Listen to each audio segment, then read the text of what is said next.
In the last video that I made that was entitled Kuan Yin, the Bodhisattva of Infinite Compassion, I noted that in this particular statue of Kuan Yin, she's holding a Buddhist scripture, the Prajnaparamita scripture.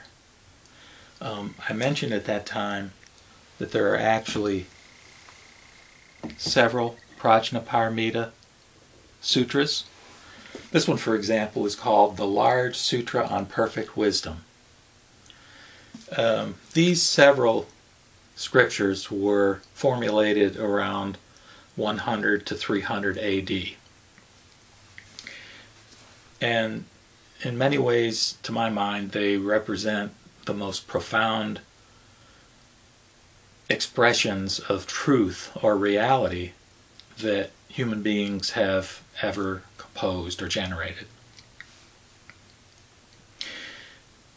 A key underlying message, or in many cases overt message, of the Prajnaparamita or the Wisdom Sutras is that the nature of reality cannot be expressed in any words or concepts.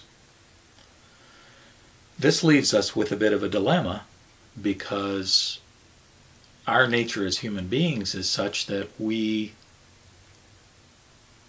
think and we speak in concepts. And to be able to think and to be able to speak and use language is a fantastic development in the course of the evolution of creatures on this earth, because obviously it gives us tremendous problem-solving capabilities, and it also serves as a basis for us to create inventions that make life easier for us. But the nature of thinking is, some people would call it dualistic. By definition, thinking breaks things down into this versus that. And to the extent that we can speak about such things in words, we would say that the nature of reality, with capital R, is non-dual. It cannot be broken down. It cannot be conceptualized. It cannot be described with language. And there's a word within these Prajnaparamita sutras called sunyata. And sunyata is translated different ways. The void, or emptiness, or space. The way I think about sunyata is that it does mean emptiness, but in the sense that everything, every discrete thing or being or person or entity that we can conceive of is empty of its own independent existence.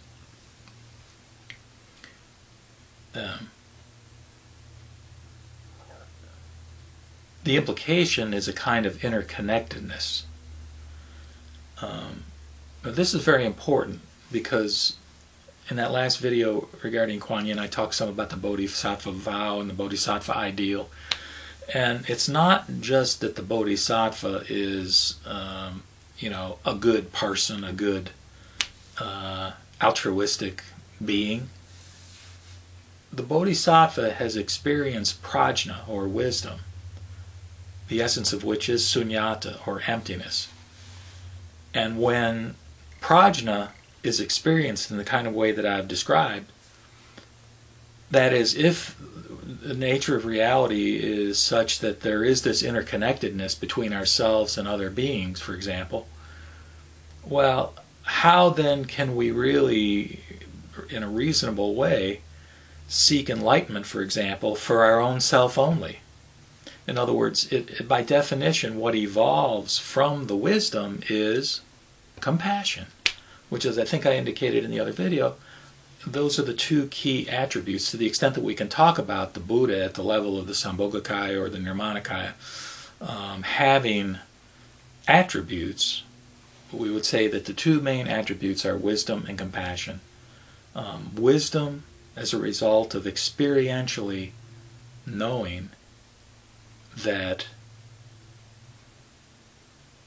everything is empty of its own independent self-existence or identity, which then leads to compassion for all beings and a desire to help beings or save beings from their various forms of suffering, which again gets back then to the Bodhisattva vow, which is to do just that.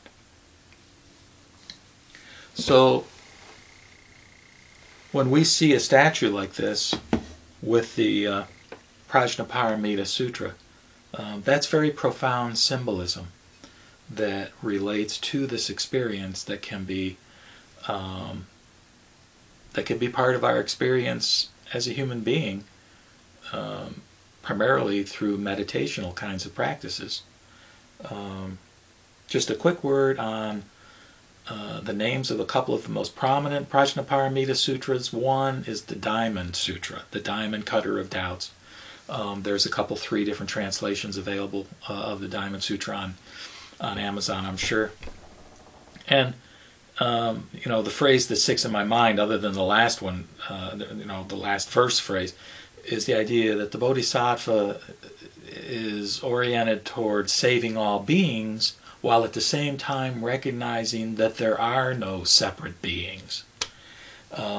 If you want to get this in an even more succinct form, you can look up the Heart Sutra, which like in one page gives the entire sort of essence of Mahayana Buddhism, which again is the great vehicle Buddhism, where the idea is to get everybody on the big ship, the big vehicle, to go across that sea to the other shore of enlightenment. Namuamidabuts.